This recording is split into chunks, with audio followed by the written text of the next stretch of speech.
Hello everyone. In this lecture, I'm going to discuss about Fayol's principles of management. So, in Fayol's principle of management, we all know that Henry Fayol has given 14 different principles of management in our, you can say that, business environment, which are very much helpful to the to our managers to take the managerial actions और decisions. Henry Fayol के बारे में हम जानते हैं कि Henry Fayol ने हमारे बिजनेस इन्वायरमेंट को, हमारे बिजनेस को जो है 14 प्रिंसिपल्स ऑफ मैनेजमेंट दिए हैं, और ये 14 प्रिंसिपल्स ऑफ मैनेजमेंट जो हैं वो एक तरीके की बहुत अच्छी गाइडलाइन की तरह वर्क करते हैं हमारे मैनेजर्स को डे टू डे चैलेंजेस को फेस करने के लिए। ठीक है, पहले हम बात करते हैं background and history of Fayol. So when we are talking of background and history of Fayol, so the first thing is that he was born in France. ये एक फ्रेंच थे, ठीक है। हेनरी फेयोल जो है वो फ्रांस के नागरिक थे, वो एक फ्रेंच थे, ठीक है। और वो एक आयरन एंड स्टील कंपनी में as a technical manager work करते थे। Okay, he was working in an engineering and coal mining company, and he was promoted to the managing director of the company. मतलब वो engineering और कोल in the company में work करते थे और उनको जो है प्रमोट किया गया था as the managing director of the company. MD उनको प्रमोट किया गया था, लेकिन ऐसे टाइम पे प्रमोट किया गया था कि जिस टाइम पे कंपनी की हालत बहुत ख़राब थी, कंपनी इंसॉल्वेंट होने वाली थी, मतलब कंपनी पूरी की पूरी ख़त्म होने वाली थी। तब उनको प्रमोट करके उसका मैनेजिंग डायरेक्टर बनाया गया। तो जब उनको मैनेजिंग डायरेक्टर बनाया गया तो उन्होंने वहाँ पे अपने टेक्निक्स ऑफ मैनेजमेंट अपने प्रिंसिपल्स ऑफ मैनेजमेंट लगाए, जिस पे उन्होंने इस चीज़ को क्लियरली डिफाइन किया कि टेक्निकल स्किल और managerial skill, this both things are different. मतलब टेक्निकल स्किल जो है वो अलग होती है और मैनेजरियल स्किल अलग होती है। तो इसकी वजह से जो है कंपनी को इतना प्रॉफिट हुआ, आने वाले ईयर्स में लगभग 30 साल तक वो एमडी के पोस्ट पे रहे, और 30 साल के बाद जब वो रिटायर हुए तो जिस इंजीनियरिंग एंड कोल कंपनी में वो वर्क कर रहे थे, वो 30 सालों की उनकी मेहनत का रिजल्ट उस कंपनी को ये मिला कि कंपनी जो है उस वक्त एक बहुत ही लीडिंग कोल इंडस्ट्री थी, leading engineering and coal industry बन गई थी। अब इसमें हिस्ट्री में इतना कुछ खास नहीं है, तो इसमें और ज़्यादा डिटेल में जाने की ज़रूरत नहीं है। हम आगे बढ़ते हैं, सीधा हम बात करते हैं principles of management developed by Fayol. So as we all know that there are 14 principles of Fayol. So one by one we are going to discuss each principles of management with its merits and demerits. So the first one is that division of work. तो division of work में, जैसा कि यहाँ पे आप देख सकते हैं कि डिवीजन ऑफ वर्क में क्या होता है, या फिर हेनरी फेयोल ने क्या कहा है। हेनरी फेयोल ने कहा है total work must be divided into small tasks, and these tasks must be assigned to different person as per their capability, qualification and experience. मतलब क्या है कहने का कि डिवीजन ऑफ वर्क में जो एक टोटल कंप्लीट वर्क है, suppose that if this is your complete work, so this complete work will be divided into smaller tasks. Suppose that I am dividing this complete work into 8 smaller tasks. Okay, ये मेरा complete work था, और इस complete work को मैंने क्या किया, 8 parts में डिवाइड कर दिया, 1 2 3 4 5 6 7 8। अब देखिए, जब ये एक कंप्लीट सर्कल था तो उस वक्त ये वर्क ज़्यादा लग रहा था, लेकिन जब इसको डिवाइड कर दिया गया, डिफरेंट मतलब इसके छोटे छोटे टास्क बना दिए गए, तो इसके 8 पार्ट्स हो गए। ठीक है, तो यही इसका मतलब है कि the complete work, total work must be divided into small task and these task must be assigned. अब आगे देखिए, these task must be assigned to different person as per their capability, qualification and experience. मतलब कि इन सभी task को, ये complete work है हमारा, और इस वर्क को हमने डिफरेंट टास्क में डिवाइड कर दिया। सपोज दैट हमने इस कंप्लीट वर्क को 8 टास्क में डिवाइड कर दिया। अब ये 8 टास्क हमने जो बनाए हैं वो 8 अलग अलग लोगों को हम असाइन कर देंगे, उनके कैपेबिलिटी को देख के, उनके एजुकेशन को देख के, उनके एक्सपीरियंस को देख के, उनके क्वालिफिकेशन को देख के। ठीक है, तो यहाँ पे समझिए कि टोटल वर्क को क्या करना है, टोटल वर्क को जो है स्मॉल पार्ट्स में डिवाइड करना है, और उसको जो है जिस पर्सन के पास जैसी कैपेबिलिटी है उसको जो है वो वर्क असाइन कर देना है। अब इसको एक एग्जांपल से समझिए। हम बात करते हैं बैंकिंग इंस्टीट्यूशन की, ठीक है। सपोज दैट आप स्टेट बैंक ऑफ इंडिया में गए, एसबीआई में गए, वहाँ पे आप अज्यूम करिए कि वहाँ पे केवल एक वर्कर है, वहाँ पे केवल एक अकेला वर्कर है जो कैश को डिपॉजिट भी कर रहा है, कैश को रिलीज भी कर रहा है, चेक भी कलेक्ट कर रहा है, डिमांड ड्राफ्ट भी इशू कर रहा है, लोन भी दे रहा है, लोन का कलेक्शन भी कर रहा है। तो वो एक पर्सन पे कितना बर्डन आएगा? डेफिनेटली बहुत ज़्यादा बर्डन आएगा। लेकिन जब हम बैंक में जाते हैं, हम क्या देखते हैं? हम बैंक में जाते हैं, हम देखते हैं कि कैश विड्रॉल का अलग काउंटर है, कैश डिपॉजिट का अलग काउंटर है, लोन प्रोवाइड करने का अलग काउंटर है, अकाउंट खोलने का अलग काउंटर है। मतलब कि जो ये डिफरेंट टास्क हैं, चाहे वो कैश डिपॉजिट का हो, कैश विड्रॉल का हो, तो इन दोनों के लिए सेपरेट काउंटर है। लोन देने का हो, लोन के कलेक्शन का हो, इनका भी अलग है। तो ये ऐसा क्यों है? ऐसा इसलिए है क्योंकि इन चारों वर्क को करने के लिए चार अलग अलग पर्सन हैं। अब इसका जो है बेनिफिट समझिए। इसका बेनिफिट क्या होगा? इसका बेनिफिट होगा, पहला, वर्कलोड कम हो जाएगा। मतलब एक वर्कर पे पूरा पैसा नहीं आएगा, तो वो ईजिली अपने वर्क को कंप्लीट कर लेगा। अब हम बात करते हैं इसके मेरिट्स क्या है। तो इसका पहला मेरिट है, इट इम्प्रूव्स एफिशिएंसी। वो क्या करेगा कि मतलब एफिशिएंसी को इम्प्रूव करेगा।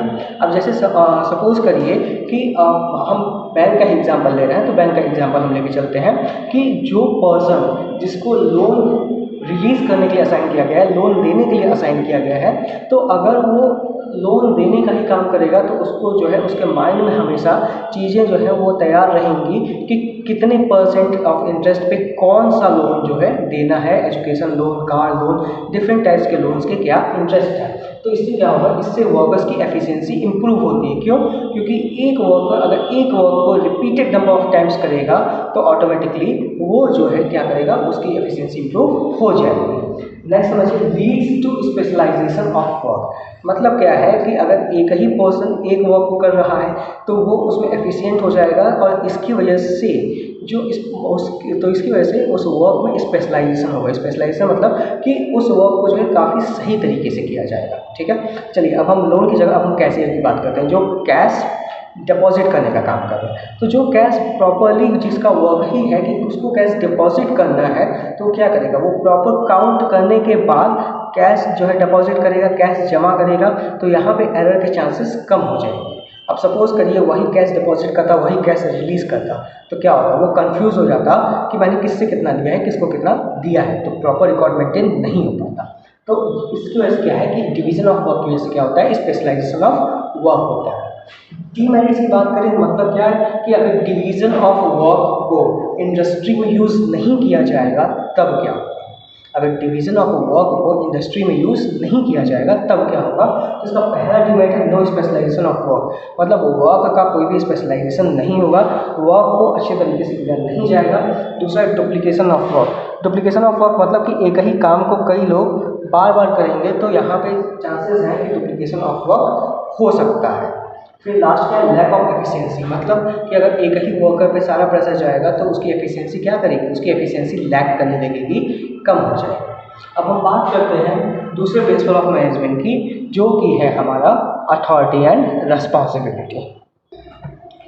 नेक्स्ट प्रिंसिपल के बारे में बात करते हैं। नेक्स्ट प्रिंसिपल है आपका authority and responsibility. Okay, so here you can see it clearly that what is the meaning, first of all you should know what is the meaning of authority and what is the meaning of responsibility. So authority means power to take decision and responsibility means obligation to do the work. Okay, authority का मतलब होता है आपका power to take decision, मतलब आप decision लेने का power रखते हो, आप डिसाइड करने का पावर रखते हो कि कंपनी में क्या होगा और क्या नहीं होगा। वहीं अगर हम बात करें रेस्पॉन्सिबिलिटी, तो रेस्पॉन्सिबिलिटी का मतलब होता है obligation to do the work. किसी भी वर्क को करने का जो दायित्व होता है, जो ऑब्लिगेशन होता है, उसको हम बोलते हैं रेस्पॉन्सिबिलिटी। अब समझिए कि ये प्रिंसिपल क्या कहता है? ये प्रिंसिपल कहता है there must be parity of balance between authority and responsibility. मतलब अगर किसी पर्सन को अथॉरिटी दी जा रही है, उसके साथ साथ उसी के जितना रेस्पॉन्सिबिलिटी भी देनी चाहिए। जितनी अथॉरिटी उतनी रेस्पॉन्सिबिलिटी, और जितनी रेस्पॉन्सिबिलिटी उतनी अथॉरिटी। अब ऐसा क्यों होना चाहिए वो भी समझिए। In order to avoid misuse of authority, कि मतलब अगर जितनी अथॉरिटी दी है उसी के जितना रेस्पॉन्सिबिलिटी नहीं दी है तो बंदा अथॉरिटी का मिसयूज करेगा ही करेगा। और दूसरी चीज़ कि अगर रिस्पॉन्सिबिलिटी दे दी है, अथॉरिटी नहीं दी है, तो यहाँ पे क्या होगा, यहाँ पे उसके पास बहुत ज़्यादा वर्क हो जाएगा, वो वर्क प्रेशर में आ जाएगा, माइट भी वो वर्क अपना कंप्लीट ना कर पाए। तो अथॉरिटी और रिस्पॉन्सिबिलिटी को समझने का एक छोटा सा कॉन्सेप्ट याद रखिए, authority and responsibility. Authority means power to take decision and responsibility means obligation to do the work. और फ्योल ये कहते हैं कि अथॉरिटी और रिस्पॉन्सिबिलिटी मतलब जितनी अथॉरिटी होगी उतनी यहाँ पे क्या होगी, रिस्पॉन्सिबिलिटी होनी चाहिए, या जितनी रिस्पॉन्सिबिलिटी है उतनी आपकी अथॉरिटी होनी चाहिए, इनके बीच में कंप्लीट बैलेंस होना चाहिए। ठीक है, अब हम बात करते हैं इसके मेरिट्स क्या है। मतलब अगर अथॉरिटी एंड रिस्पॉन्सिबिलिटी को एक कंपनी में, एक बिजनेस में अगर फॉलो किया गया तो इसके मेरिट्स क्या है। तो इसका पहला मेरिट है नो मिसयूज ऑफ अथॉरिटी। मतलब जितना आपने पावर दिया है उतना ही आपने अगर रिस्पॉन्सिबिलिटी दी है, तो जाहिर सी बात है कि यहाँ पे वो एम्प्लॉय, वो सबॉर्डिनेट आपके दी हुई अथॉरिटी का मिसयूज नहीं कर पाएगा। अभी हम एग्जाम्पल में देखेंगे कैसे, पहले मतलब को समझिए। फिर आपका दूसरा मेरिट क्या है, helps in meeting responsibilities of time. अगर आपने रिस्पॉन्सिबिलिटी किसी पार्टिकुलर पर्सन को दी है, जिम्मेदारी दी है, तो इससे क्या होगा, इससे उस पर्सन के अंदर एक यू कैन से दैट एक खुद की फीलिंग आएगी, एक इंटरनल फीलिंग आएगी कि उसको ये वर्क को इस स्टिपुलेटेड टाइम या इस गिवन टाइम में क्या करना है, कंप्लीट करना है। So what are the merits? Merits are the no misuse of authority and the second one is that it helps in meeting responsibilities on time. Demerits के बारे में बात करते हैं। Delay in work due to less authority. अगर आपने authority कम दी है तो हो सकता है कि वर्क करने को मतलब वर्क कंप्लीट करने में देरी हो जाए। दूसरा क्या है, excess authority can be misuse. मतलब अगर आपने ज़्यादा अथॉरिटी दे दी और रिस्पॉन्सिबिलिटी नहीं दी तो क्या होगा कि वो ज़्यादा अथॉरिटी का मिसयूज कर सकता है। अभी हम बात करेंगे कैसे, पहले मतलब को समझिए। फिर है overburden with work with access responsibility. अगर आपने किसी को बहुत ज़्यादा रिस्पॉन्सिबिलिटी दे दी है तो क्या होगा, वो ओवरबर्डन हो जाएगा, उसके पे बर्डन बहुत पड़ जाएगा और वो अपने वर्क को शायद कंप्लीट भी ना कर पाए। अब इसका एक छोटा सा एग्जांपल समझिए, अथॉरिटी एंड रिस्पॉन्सिबिलिटी का कॉन्सेप्ट क्लियर हो जाएगा आपका। अथॉरिटी एंड रिस्पॉन्सिबिलिटी का एग्जाम्पल देखिए कि जैसे एक परचेज मैनेजर को कंपनी के सीईओ ने रिस्पॉन्सिबिलिटी दे दी कि वो परचेज कर सकता है। वो परचेज मैनेजर, जाहिर सी बात है, वो रॉ मटेरियल को परचेज कर सकता है, लेकिन उसको अथॉरिटी ही नहीं दी कि वो जो है ऑर्डर कर सके। भाई आप परचेज कर सकते हो, आप फ्री हो, लेकिन आप जो सप्लायर से बात नहीं करोगे, पॉसिबल है? मतलब क्या है, परचेज मैनेजर को बोल रहा है कि आपको परचेज करना है, you have to purchase these raw materials with the supplier, लेकिन आपने अथॉरिटी नहीं दी। अथॉरिटी मतलब कि आपने उसको परमिशन ही नहीं दी कि वो जो है सप्लायर से बात कर सके। पॉसिबल हो पाएगा? नहीं हो पाएगा। क्यों?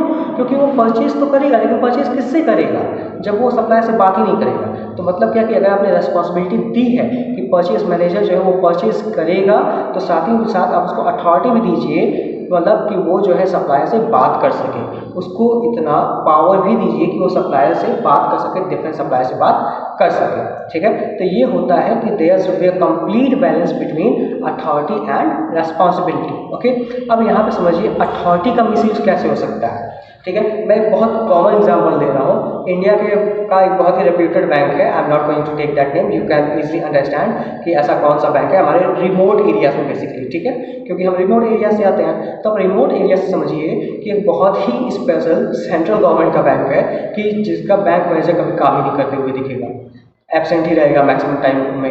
तो ये क्या है, मतलब यहाँ पे क्या है, यहाँ पे उसको अथॉरिटी तो मिल गई है, उसके पास डिसीजन लेने का पावर है कि वो पूरे बैंक में कुछ भी डिसीजन ले सकता है, लेकिन उसके पास इतनी एक्सेस अथॉरिटी है कि उसको अपनी रिस्पॉन्सिबिलिटी समझ में नहीं आती कि मतलब उसे करना क्या है। ठीक है, जैसे आपने बैंक मैनेजर तो बना दिया, लेकिन आपने कोई रिस्पॉन्सिबिलिटी ही नहीं दी कि आप उससे पूछोगे भाई आज बैंक में कितने पैसे हैं, कितने पैसे गए। जब आप उससे पूछने ही नहीं जाओगे तो आपने उसको बैंक मैनेजर बना दिया, वो क्या करेगा, वो कोई भी रिपोर्ट नहीं लेगा, वो फिर बैठे बैठे ऑर्डर करता जाएगा, भाई तुम कैशियर, तुम लोन को कलेक्ट करने वाले, तुम लोन को रिलीज करने वाले। तो एक्सेस अथॉरिटी क्या होगा, एक्सेस अथॉरिटी का मिसयूज करेगा।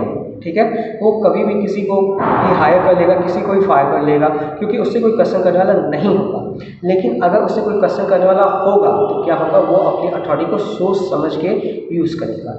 नेक्स्ट समझिए ओवरबर्डन। अब इसी में समझिए कि ओवरबर्डन कैसे होता है। अगर आपने रिस्पॉन्सिबिलिटी बहुत दे दी, मैंने अभी एग्जांपल दिया ना परचेज मैनेजर का, तो आपने बोल दिया भाई तुमको रॉ मटेरियल परचेज करना है, अब वो परचेज कैसे करे जब उसके पास अथॉरिटी ही नहीं है। तो इससे क्या होगा, इससे वो ओवरबर्डन में चला जाएगा, भाई परचेज करना है, परचेज कैसे करूँ, मेरे पास तो ऑप्शन ही नहीं है परचेज करने का, like all this kind of things will run over his mind. Okay, so I think so that with the help of this example and this whole presentation you are able to understand of the authority and responsibility. Okay, so moving forward with our third principle of management, that is discipline. Okay, moving forward to the third principle of management, that is discipline. Discipline को अगर हम देखें तो discipline बहुत ही छोटा principal है, लेकिन एक बहुत ज़्यादा इंपॉर्टेंट प्रिंसिपल है। क्यों? क्योंकि डिसिप्लिन प्रिंसिपल ऑफ मैनेजमेंट ये बताता है कि it refers to general rules and regulations and guidelines for systematic working in an organisation. ठीक है, मतलब कि कंपनी में सारी चीज़ें रूल्स एंड रेगुलेशंस के तहत हो, व्यवस्थित तरीके से हो, इसको इंश्योर करने का काम जो है किसका होता है, इसको इंश्योर करता है डिसिप्लिन। ठीक है, कि हर एक वर्क करने के लिए specific set of rules and regulations हो, स्टेप हो प्रॉपर, कौन किस तरीके से कैसे बिहेव करेगा, किसी भी तरीके का कोई मिसबिहेवियंस ना हो। ठीक है, तो इन सभी के लिए इस पर जो एक जनरल रूल्स एंड रेगुलेशंस बनते हैं कि जो हर एक एम्प्लॉय को फॉलो करना होता है, तो ये आपका किस में आता है, ये आपका आता है डिसिप्लिन में। अब आप इसको समझिए कि इसमें एक चीज़ और है कि अब अगर डिसिप्लिन नहीं होगा तो क्या सुपीरियर सबऑर्डिनेट रिलेशनशिप इस्टेब्लिश कर पाएगा? डेफिनेटली इस्टेब्लिश नहीं कर पाएगा। क्यों? क्योंकि सुपीरियर जो है वो रूल्स एंड रेगुलेशन से नहीं बनाएगा तो सबऑर्डिनेट उसको फॉलो ही नहीं करेगा। इट माइट बी पॉसिबल कि एक तरीके का इनफॉर्मल ऑर्गेनाइजेशन बन जाए कि जिसमें एक सबऑर्डिनेट किसी भी सुपीरियर को के साथ कैसा भी बिहेव कर ले। ठीक है, पता चलेगा कि अगर प्रॉपर रूल्स एंड रेगुलेशंस नहीं है तो एक सबऑर्डिनेट जो है एक सुपीरियर के कंधे पे हाथ रख के बोल रहा है कि और भाई और क्या हाल है। ठीक है, तो इस तरीके से समझिए कि डिसिप्लिन का होना बहुत ज़्यादा ज़रूरी होता है। अब अगर आप इसका एग्जाम्पल ही लेना चाहो तो आप इसका एग्जाम्पल स्कूल का ले सकते हो। स्कूल में क्या होता है कि स्कूल में टीचर्स के लिए भी आजकल ड्रेस लग गए हैं, प्लस स्टूडेंट्स के लिए तो एक यूनिफॉर्म है ही। तो यूनिफॉर्म लगाने का मतलब क्या है स्कूलों में? स्कूलों में यूनिफॉर्म को लगाने का मतलब ये नहीं है कि जो है सबको एक तरीके का ही कपड़ा जो है वो कर दिया जाए। अगर यूनिफॉर्म नहीं होगा तो क्या होगा? आप तो कभी ये सोचा है कि डिसिप्लिन में यूनिफॉर्म को क्यों कंसिडर किया जाता है? स्कूल जो है यूनिफॉर्म को क्यों कंसिडर करता है? स्कूल यूनिफॉर्म को हमेशा इसलिए कंसिडर करता है क्योंकि स्कूल इस चीज़ को प्रमोट करता है कि यहाँ पे जितने भी हैं वो सभी स्टूडेंट्स हैं, वो सभी एक जैसे स्टूडेंट्स हैं। ठीक है, जब आप स्कूल यूनिफॉर्म में स्कूल में आते हो तो आपको जो है डिफ्रेंशिएट करना ईजी नहीं होता है। आप सब जो है एक ही तरह के ड्रेस में आते हो तो आप सब एक जैसे लगते हो। क्लियर है? वरना अगर यूनिफॉर्म ना हो तो माइट बी पॉसिबल कि जो बहुत अच्छी फैमिली से बिलोंग करते हैं वो बहुत अच्छे कपड़े पहन के आएंगे, जो थोड़े कम अच्छे फैमिली से बिलोंग करते हैं वो थोड़े कम अच्छे कपड़े पहन के आएंगे। लाइक दिस जो है मतलब वहाँ पे क्या होगा, बहुत ज़्यादा चाओस होगा। तो इन सभी चीज़ों को हटाने के लिए स्कूल क्या करता है, डिसिप्लिन में यूनिफॉर्म को भी जो है इम्प्लीकेट कर देता है, अप्लाई कर देता है। अब आगे समझिए आप, ठीक है, कि अगर इसको फॉलो किया जाएगा तो इसके मेरिट्स और डिमेरिट्स क्या है। तो इसका सबसे पहला मेरिट है सिस्टमैटिक वर्किंग इन ऑर्गेनाइजेशन। आपके ऑर्गेनाइजेशन में सिस्टमैटिक तरीके से वर्क होगा, रूल्स एंड रेगुलेशंस को फॉलो किया जाएगा तो जाहिर सी बात है सिस्टमैटिक तरीके से वर्क होगा। दूसरा है इम्प्रूव्स एफिशिएंसी, मतलब अगर वर्कर्स जो है रूल्स एंड रेगुलेशंस में बंध के काम करेंगे तो उनका एक प्रॉपर टाइम होगा कि उनको कब से कब तक वर्क करना है, जिसमें वो केवल वर्क करेंगे तो यहाँ पे उनका टाइम लॉस नहीं होगा, इससे उनका एफिशिएंसी क्या होगा, इंक्रीज होगा। Moving forward with demerits.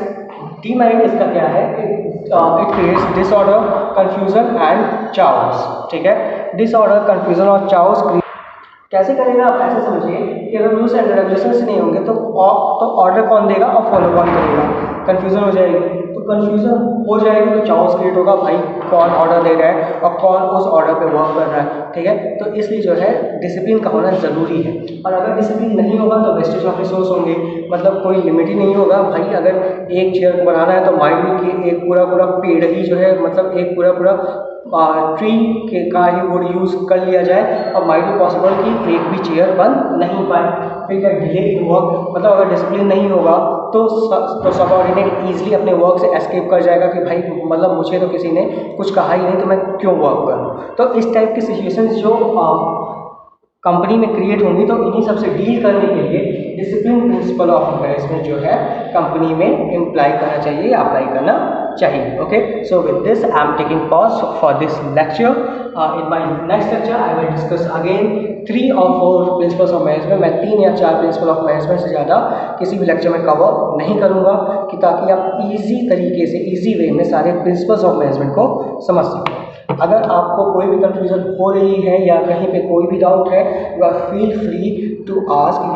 You can write your question inside the comment section and I will try to figure it out to resolve it as soon as possible. Okay, so till then, stay home, stay safe, God bless you all.